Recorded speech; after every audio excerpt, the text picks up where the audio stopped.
What is up, ladies and gentlemen? Steven Osentoski here of MGoFish, bringing you another game preview. This time it's for the Army Black Knights this Saturday, the 7th of September at noon Eastern. Gonna try to keep this one close to 5 minutes. Don't think I'll be able to do it. Let's dive right into it.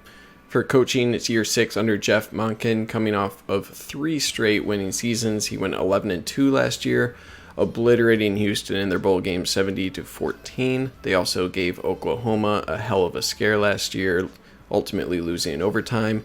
Weirdly, it's the same team that also went to double overtime against Miami of Ohio, eventually winning 31-30. So weird season, but a lot of potential, well-coached team. You'd expect them first game of 2019 to come out firing. They only beat the Rice Owls 14-7 in a pretty ugly game. Other coaches of note, they lost defensive coordinator Jay Bateman to North Carolina. They promoted assistant John Luce. Let's move on to style. It's a service academy. You know their style. It's built to get 3 yards, and oftentimes they do so. It's built off of options, fullback dives, misdirection, really tight to the line. They'll run a single fullback and then 2 sort of H-backs, or I guess A-backs on each side of the line next to the tight ends. They're going to break your kneecaps with a bunch of veteran guys who train daily to break said kneecaps. Cut blocking is the only blocking in their vocabulary.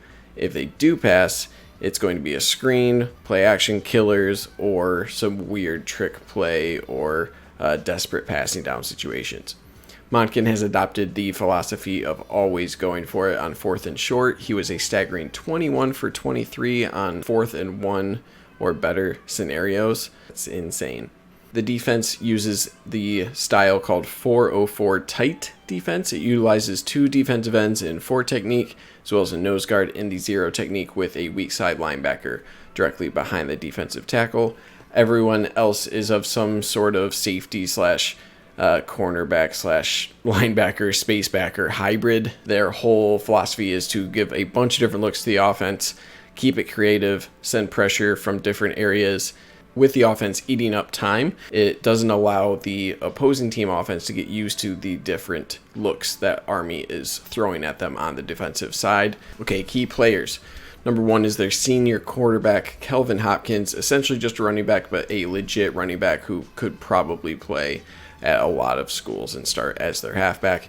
Very good at choosing the correct reads. Not a whole lot of depth behind him, though. So if quarterback goes down, he does run the ball a lot. Something to keep an eye on. Junior center Peyton Reeder replaces the standout center from last year, Bryce Holland. Reeder is one of their best linemen for the season. Key injury is senior fullback Connor Schlamka.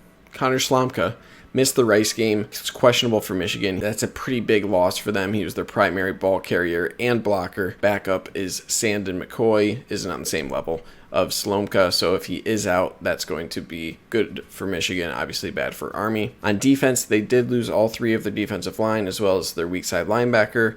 They're returning senior middle linebacker and captain Cole Christensen. He led the team with 12 tackles for loss last year. Most of the secondary does return. Notable cornerbacks Elijah Riley and Jaharvey Bordeaux. I might have butchered that last one. Return others in the secondary as well. So in terms of pass defense, they do have some experienced bodies back there. Okay, what to watch for? Number 1, knees. Pray for some knees Saturday morning. This will be a game that if the defensive line and linebackers get out with no injuries, huge success. Cut blocks are deadly. Number 2, tackles for loss. The key to beating Army is maximizing your offensive possessions against them. You do this by getting their offense into 2nd and 11s, even 3rd and 7 situations. The earlier you do this in their drives, the more they rely on their bag of tricks and weird stuff throughout the game. Get those plays out as quick as you can. Get the ball into the hands of your offense. Usually it relies on defensive tackle making a play. Seems like Dwumfor and Jeter are back from injury this week. That will be huge. They are needed. And finally, number 3, clean up the mistakes on offense. Army is going to be even more outmatched than Middle Tennessee State was. Here's a quote from Army head coach about Rice, saying essentially that everyone at Rice was offered by Army, and no one at Army was offered by Rice. I don't buy that completely, but the point still stands. They are completely outmanned. He even said so about Michigan, that they are outmatched at every single position. I do believe that one. So again, Michigan had a lot of mistakes against Middle Tennessee State. If you watch my analysis from this past week, got to clean those up. It's a very disciplined Army team that's well coached. You won't have the opportunities on offense like we did against Middle Tennessee State. Got to clean those up. Maximize your offensive possessions. Get the most points you can out of each of those. Finally, my prediction, I'm going to say 28-10. One of those touchdowns coming off of a weird pass on Army's side. I think it's going to be an annoying game. I'm expecting to see much more fluidity on the offense. Don Brown knows how to coach against a service academy. He did so against Air Force back in 2017, I believe. Okay, this video feels long. Hope it isn't. As always, thanks for watching. Like, comment, subscribe if you haven't already. Follow me at Twitter, at Steven Toski. And yeah, guys, go blue.